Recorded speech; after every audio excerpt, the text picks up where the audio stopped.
In this video, I am going to tell you that how can you remove shorts from YouTube homepage, which sometimes becomes really irritating for some people. So how can you remove these shorts from YouTube homepage? You have to go to Shorts, then tap on three dots and then select Not Interested. Do this same thing to 8 to 10 shorts.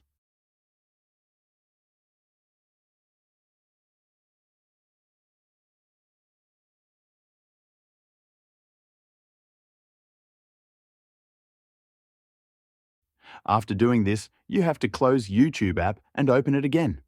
Now when you scroll through YouTube homepage, there is no short on it. The homepage only contains videos and no short is here to irritate.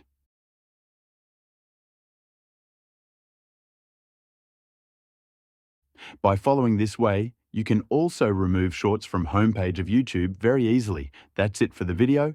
I hope you guys like it. Do subscribe for more, and I will see you in the next one.